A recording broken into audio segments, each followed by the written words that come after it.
Boa tarde, pessoal. Queria, antes de mais nada, aí, agradecer a ABAG e a ANAC pelo convite, parabenizar pelo evento aqui, né? Falar um pouquinho da segurança. A gente vem conversar um pouco, falar um pouco desse programa novo que a gente está desenvolvendo em parceria com a ABAG, né? Para fomentar a segurança da aviação, principalmente para o segmento de pequeno porte da aviação geral. Deixa eu ver aqui como é que... Ixi. Como que está o... É esse aqui mesmo? Não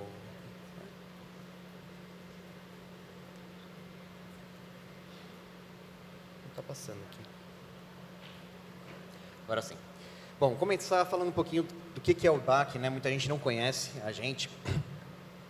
O IBAC é uma associação de associações da aviação geral e executiva ao redor do mundo, né? Então, ela foi criada em 1981, porque existiam já várias associações nacionais e regionais que atuavam localmente em seus países, mas que viam a necessidade de ter uma interação com outros países e também uma voz mais forte no âmbito internacional, em particular no âmbito da ICAO, que é quem define todas as normas e os estándares que são aplicados posteriormente pelos órgãos reguladores da aviação ao redor do mundo, né?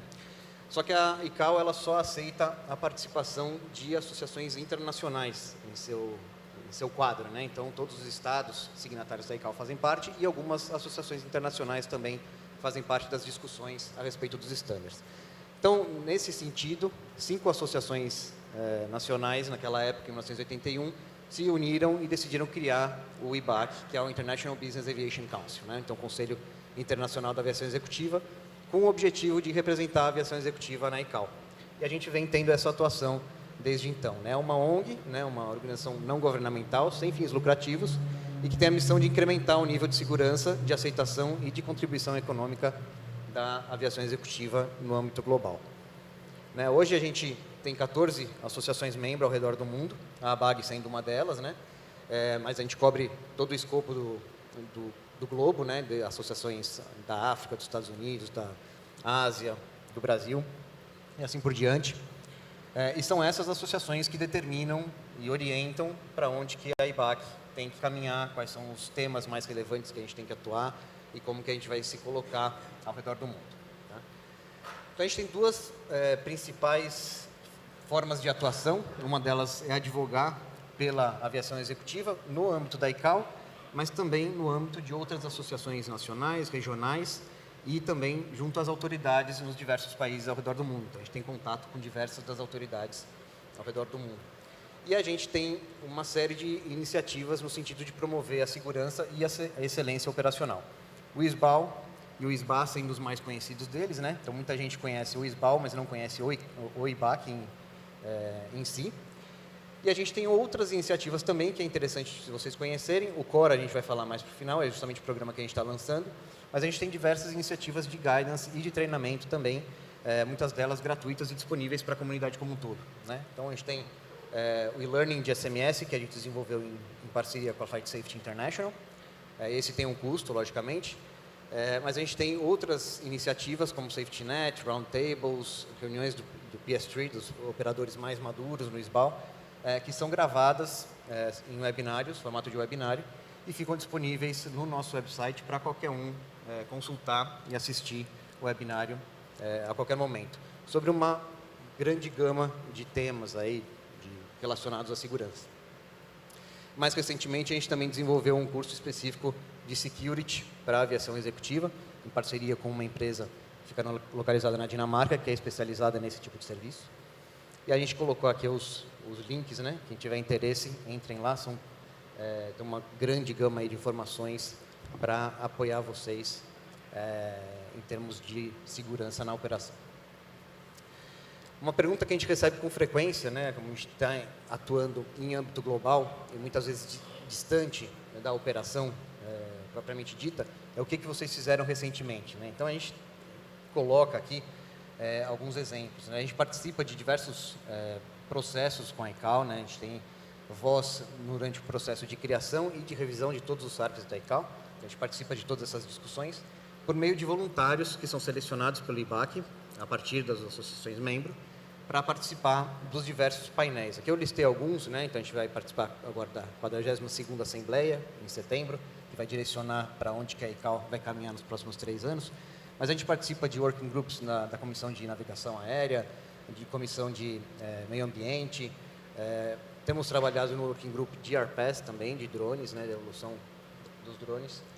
No Safety Management Panel, especificamente, que é quem determina as mudanças no anexo 19, que rege o SMS e o SGSO, né, por consequência, e também toda a documentação associada, a gente tem 3 membros, eu sendo um deles.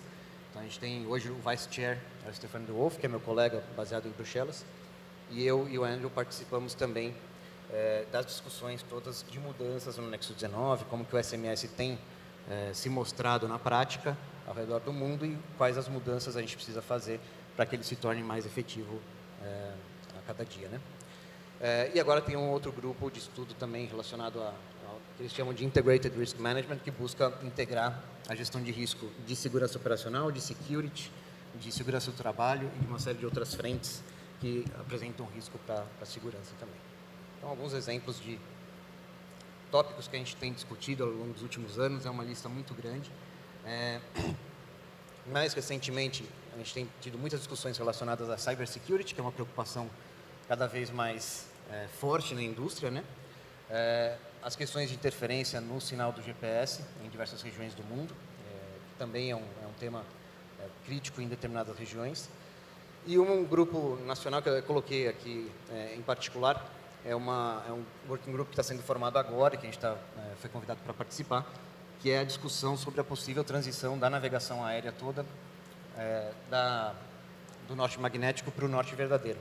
Essa é uma discussão que vai começar agora, vai se estender aí pelos próximos anos, e a gente está com uma pesquisa aí disponível para os operadores aéreos. Quem tiver uma posição, seja positiva ou negativa, riscos que a gente observa com relação a essa mudança, para que vocês possam trazer isso para a gente poder consolidar essas informações e substanciar nosso posicionamento no trabalho desse working group que está sendo feito.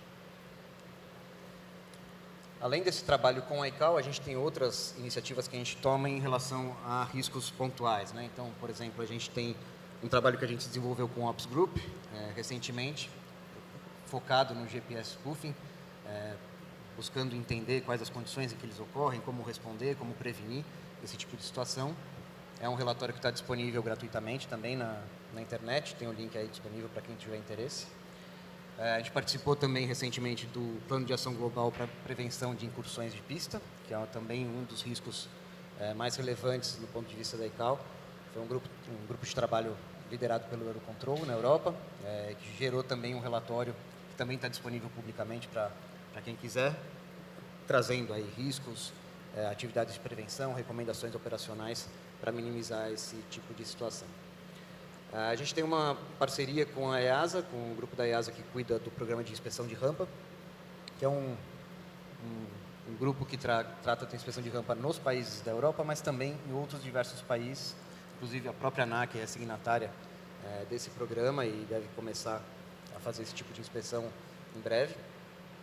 E a gente tem essa troca de informação com a EASA, né? A gente recebe as informações de todas as não conformidades que são geradas na aviação executiva nesse programa de inspeção de rampa, a gente trata eles e gera relatórios semestrais a respeito dos itens que estão sendo mais frequentemente encontrados nessas inspeções. E do outro lado, a gente também busca feedback dos operadores em relação à experiência que eles tiveram durante essas inspeções e formata essas informações para a EASA para alimentar o processo de melhoria contínua deles, o processo de tratativa com os operadores, né?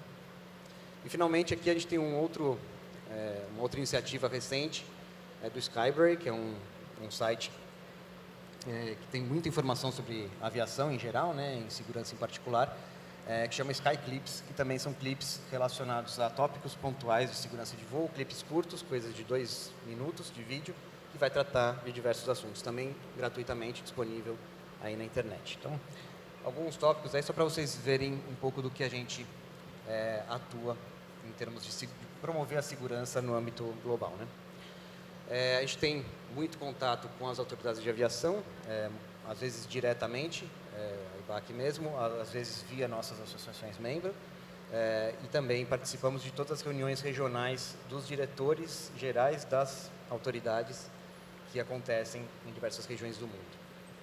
E acompanhamos aí também diversos eventos da indústria que ocorrem ao longo do ano. E aí, logicamente, que no meio de toda essa atuação, toda essa troca de informações a que a gente tem acesso, a gente vai também acompanhando a evolução do pensamento do que é a segurança de voo, do que é a segurança operacional ao redor do mundo, quais as ferramentas novas que têm sido utilizadas, que têm sido aplicadas pelos diversos operadores, seja da operação executiva, seja da operação comercial, que possam ser aplicadas, né, para a aviação executiva. Então, a gente colocou aqui alguns modelos, mas, na verdade, a ideia não é falar deles, mas falar, sim, alguns especificamente, né? Mas falar termos amplos, né, que a gente observa que vêm sido trazidos na evolução do que é pensado em termos de segurança operacional, né? Então, a gente tem ferramentas de metodologias de análise de risco específicas, mas aí princípios de Human Performance, Safety 2, que está ganhando tração nos últimos anos em relação ao que a gente chamava de Safety 1, tradicionalmente, né? Learning from All Operations, que é um programa que está sendo disseminado pela Flight Safety Foundation, que também tem esses mesmos princípios, né? E que se apoiam no fato da aviação ser um sistema complexo, né? Então, é importante entender a complexidade do sistema, porque a gente fala que, por ser um sistema complexo, a segurança não depende apenas de procedimentos ou tecnologia, mas principalmente da interação entre as pessoas, os processos, as diversas tecnologias e o ambiente em que a operação acontece, né? Também é importante reconhecer que variações são normais. Então, variações tanto do dia a dia operacional, né, uma operação que acontece hoje, se você for fazer a mesma operação amanhã, você vai ter características diferentes, né? Seja meteorologia, condição de fadiga do piloto, as informações disponíveis, uma série de fatores que vão estar diferentes, mas que também é esperado que haja variações de como as pessoas se comportam ao longo do tempo. Um pouco do que estava sendo falado anteriormente aí, no sentido da normalidade dos desvios, né? A normalização dos desvios, que isso acontece ao longo do processo. E aí, a ideia desses novos conceitos é trazer uma evolução da visão de segurança, de que na aviação a segurança é muito mais relacionada à capacidade das pessoas e aos sistemas de se adaptarem às diversas condições reais de operação, né? Então, uma organização segura é uma organização que é capaz de prever, de monitorar, de reagir e de aprender com situações diferentes. Então, que sabe se preparar para o inesperado. E também trazer um pouco uma mudança de foco, em que muitas vezes a gente trata, né, as pessoas, quando a gente está falando de segurança, como elos falhos que são muitas vezes responsáveis pelos acidentes. E é claro que acontecem os erros, a gente vai observar acidentes, muitas vezes a gente vai encontrar erros, decisões inadequadas, decisões que não foram as melhores no momento, mas se a gente observar as operações que dão certo, que são a imensa maioria das operações, em muitos desses casos a gente vai observar decisões, variações, desvios que foram feitos e que foram fundamentais para que a operação acontecesse de uma maneira segura. Então, da mesma maneira como a pessoa pode ser um elo que pode contribuir para um acidente, ela também é um elo fundamental para que as operações aconteçam de uma maneira segura. Então, mudar um pouquinho a visão sobre as pessoas, né? E também reconhecer que a maioria das operações ocorre sem incidentes, né? E que isso é relevante. A gente tem a tendência, e é claro que é importante, essa corrente não descarta a importância, a relevância de a gente aprender com o que deu errado, né? Com os acidentes e com os incidentes, a gente traz muitas lições disso, mas a gente entende que também é possível você aprender muito com as operações que ocorreram sem incidentes e sem acidentes. Então, mesmo você analisando as operações do dia a dia que transcorreram tranquilamente, você pode compreender como que o trabalho está sendo feito, o que está sendo efetivo, o que não está, e o que está sendo feito, muitas vezes, pelas pessoas na linha de frente, que está diferente daquilo que seria previsto, né? É o que a gente fala do trabalho real contra o trabalho prescrito, né? O work as done and work as imagined. Então, uma coisa é o que a gente imagina que vai ser feito, e a outra coisa é o que, de fato, as pessoas fazem no calor da operação para fazer com que as operações saiam da melhor maneira possível. E entender essas variações é importante também para poder aprender e garantir que não haja essa normalização de desvios ou de incorporar práticas que possam ser mais seguras do que aquelas que estavam sendo previstas inicialmente.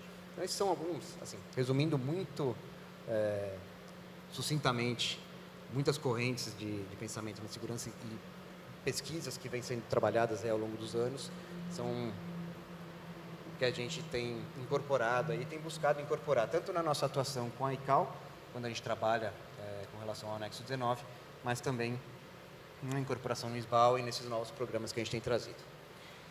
Falando um pouquinho dos nossos programas de segurança operacional e DBAC, a gente tem dois que são mais fortes, né, mais conhecidos. O SBAL foi lançado em 2002, então a gente está indo para o 23º ano já de operação, e o SBA já está indo no 11º ano. Já foram implementados por centenas de operadores. No caso do SBAL, a gente está chegando próximo a 2.000 operadores que já implementaram esse programa ao longo dos anos. Então, a gente tem já muita experiência acumulada com relação à implementação e à operação desses programas. Tanto um quanto o outro são baseados no anexo 19 do SMS, né, a CGSO. E, no caso do SBAL, o anexo 6, parte 2, que é a parte de operação para operação da aviação geral internacional. E, além disso, eles são complementados por boas práticas da indústria que a gente vai colhendo ao longo dos anos, incorporando ao standard. Eles têm um escopo muito amplo, né? Então, eles são baseados no SMS, né? Espinha dorsal é o SMS, mas eles cobrem toda a operação. Então, eles vai requerer aí que a empresa tenha um plano de resposta à emergência, uma série de treinamentos, uma estrutura organizacional pré-determinada, vai ter uma série de requisitos da operação, da manutenção das aeronaves ou dos equipamentos de handling. Então, é um escopo bastante grande, inclui, inclusive, segurança do trabalho, gestão de meio ambiente, é bastante completo mesmo. E a gente sabe, ao longo desses vários anos que os programas têm agido, né, que ele é um programa eficaz. A gente, logicamente, que é difícil você mensurar isso, né, colocar em números. A gente sabe disso pela experiência, pelo contato que a gente tem dos operadores, pelo próprio feedback dos operadores ao longo dos anos. Mas a gente tem também dados que foram desenvolvidos pelo GSA, no programa ICAP deles, que é o órgão que faz a fiscalização de todos os departamentos do governo americano que operam aeronaves, né? Então, Departamento de Justiça, FBI, NASA, NOAA, que é o órgão que faz monitoramento de furacões, tempestades e tudo mais. São operações que têm um perfil de risco muito significativo, né? São operações muito arriscadas, muito mais arriscadas que uma operação típica de um operador de transporte aéreo comum. E eles implantaram o SBAL, eles fizeram uma análise dos acidentes que eles tiveram desde 1990 até 2017. Eles implantaram, no início dos anos 2000, eles implantaram o SBAL. Eles tiveram uma redução de mais de 50% no número de acidentes e incidentes nas operações deles. Então, a gente consegue mensurar, até certo ponto, a eficácia realmente do programa. São programas que são baseados em performance e são escaláveis. Então, eles são desenvolvidos de uma maneira a incorporar operadores, desde operadores muito pequenos, com uma aeronave só, até operadores grandes, que têm centenas de aeronaves operando em todo o mundo. Mas a gente observa, nesses anos todos, que a adoção é muito maior por departamentos corporativos e por táxis aéreos, né? Os operadores menores, de menor porte, alguns até implementam, a gente tem alguns operadores que estão no SBAL, mas a proporção é muito menor. Isso nos tem feito pensar há muito tempo, né? E além disso, a ABAG, a NBA e outras associações também têm nos provocado em relação a isso, porque a gente observa que a gente tem uma adesão bastante significativa aí na parte da aviação de maior porte, dos FBOs também de maior porte, mas existe uma grande gama de operações de menor porte e também oficinas de manutenção e aeródromos em que a gente não tem um programa para auxiliar, para fomentar a segurança operacional. E aí vem dessa discussão o que a gente pode trazer, que vem esse novo programa que a gente criou. Mas antes da gente desenvolver o programa, a gente vem avaliando também quais são os desafios desse público, né? Por que a gente não tem conseguido fazê-los aderir ao programa de uma maneira mais numerosa, né? E aí diversos aspectos são trazidos aí pelos operadores, pelas associações membros, questões de custo, quando você coloca o custo do programa com relação ao orçamento total, né, se torna um pouco mais representativo. A questão da auditoria, muita gente tem medo de ser auditado, tem medo de que possa ser apontado e disso ser algo que ele tem que se justificar perante o proprietário, então tem essas questões. A gente tem questão de idioma, né, e todos esses programas são em inglês, e em algumas regiões do mundo isso não é fácil, né, de ser tratado. E tem uma questão de linguajar também. Existe toda uma terminologia que é utilizada em relação a gerenciamento de segurança que muitas vezes os operadores de menor porte não têm conhecimento. Então, eles têm que se aprofundar em teoria de segurança, mas não é o foco deles, eles não têm tempo para isso, então existe essa dificuldade toda. Tem questão de tempo, tem questão de escopo também. Muitos operadores com quem eu conversei, na hora que a gente fala sobre segurança do trabalho, ou gerenciamento ambiental, o pessoal fala, não, isso aqui eu não tenho tempo para cuidar disso, eu quero ver alguma coisa mais operacional, segurança em relação à operação. E aí a gente também tem a questão que foi conversada aqui sobre a percepção de risco, né? A gente, em diversas conversas com os operadores, é muito comum a gente trazer, mas quais são os riscos da sua operação? Fala, não, a gente não tem risco de operação, a gente opera seguro, aqui a gente faz tudo direitinho, aqui não tem risco nenhum. E a gente sabe que nenhuma operação é isenta de riscos, né? Mas o fato é que as pessoas vão se acostumando com aquilo que elas estão fazendo, e como foi conversado aí anteriormente, aquilo vai se tornando normal, né? E a gente perde a percepção daquilo que a gente está fazendo que possa colocar a nossa operação em risco. Então a gente, finalmente, depois de alguns anos trabalhando nisso, a gente está se preparando para lançar o Core, que é um programa de gerenciamento de risco diferente, que é focado para as operações de menor porte, né? Então, ele tem como objetivo oferecer estratégias para um gerenciamento de risco mais efetivo, especificamente nas operações de organizações de pequeno porte, seja de operadores de aeronaves, seja de operadores de ground handling, oficinas de manutenção, aeródromos, qualquer organização do ecossistema da aviação que tenha um porte menor, mas que esteja buscando gerenciar os seus riscos, identificar os seus riscos de uma maneira mais efetiva, né? Ele é um programa de capacitação que é self-paced, então o operador vai contratar, vai entrar num portal e ele vai ter um processo que ele vai tomar o tempo que ele precisar para fazer essa incorporação, né?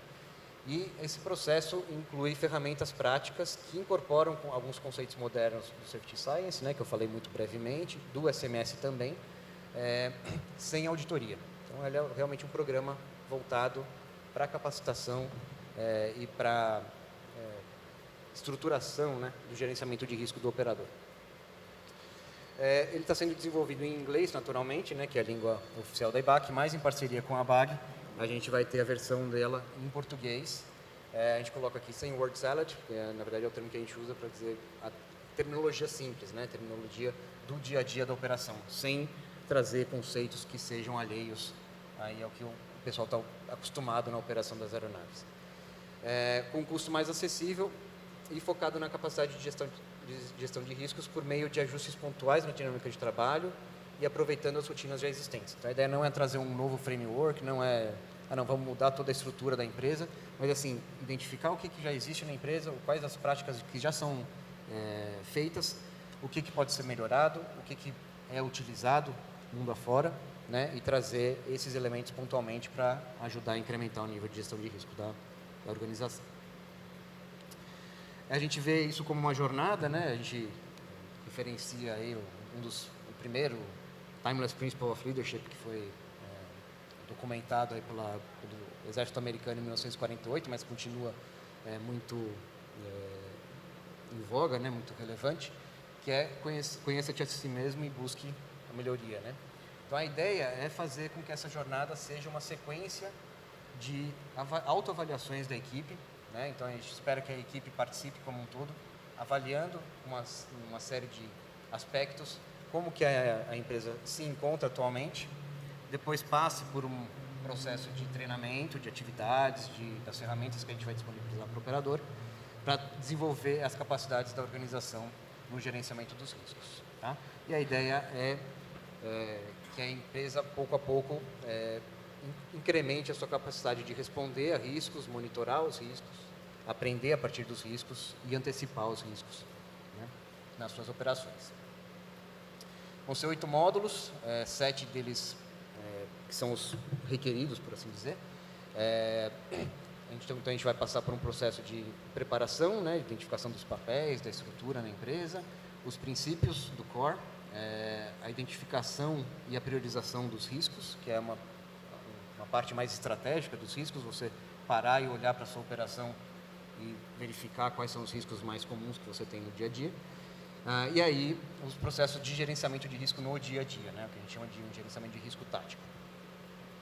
E aí, uma vez estruturado esse aspecto de gerenciamento do risco, aí trazer a colaboração com outras organizações com que você tem interação para a execução das suas atividades e também o compliance, né, como também já foi dito aqui pelo Branco, a normativa são barreiras para os riscos, né, que a própria autoridade entende como sendo relevantes para todos os operadores. Então, você identificar os regulamentos e verificar como que você vai cumpri-los também é um aspecto muito relevante para a operação. No final desse processo, a ideia é que a empresa tenha um processo de gerenciamento de risco robusto e efetivo, né, mais adequado para a sua operação, e não um SMS ou um SGSO tradicional. Então, a gente vai ter, logicamente, que incorpora elementos do SGSO, mas não tem o SGSO por completo. Então, a gente tem um módulo opcional para aqueles operadores que ou precisem, por uma questão regulamentar, ou queiram complementar o desenvolvimento do programa para um SGSO tradicional, para que isso possa ser feito com a orientação do programa. Então, a ideia, basicamente, do programa, assim, resumidamente, é traduzir os últimos 30 anos de Safety Science numa sequência de orientações práticas para as organizações de pequeno porte, com um linguajar simples e acessível para as organizações. Então, pessoal, basicamente era isso que eu tinha para apresentar. Obrigado aí pelo tempo, pela atenção de vocês. A gente está muito animado com o lançamento desse programa. A gente agradece muito a BAG pela participação no desenvolvimento. Aqui a gente tem um QR Code para quem tiver interesse também para se inscrever e ser atualizado. A gente vai fazer o lançamento oficial do Core em outubro, na Base, lá nos Estados Unidos. E a ideia é que a gente tenha a versão em português aí no comecinho de 2026. Então, mantenham-se ligados e a gente vai conversando. Obrigado a todo mundo. Obrigado, Raul.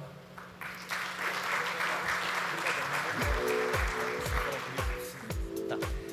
Bom, temos aqui, para encerrar com a nossa tradicional pergunta, o Marcos pergunta, como as informações da prática da aviação chegam até você? Até ele, no caso, né? Boa pergunta. Obrigado.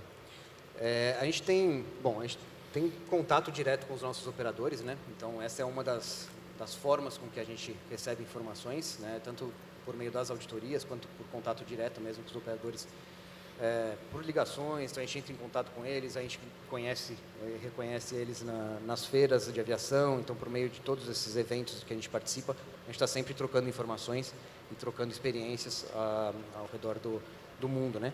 Mas, além disso, a gente tem canais diretos focados especificamente nos programas que a gente tem, né? Então, a gente tem links, né, para que os operadores possam trazer feedback, trazer informações, né?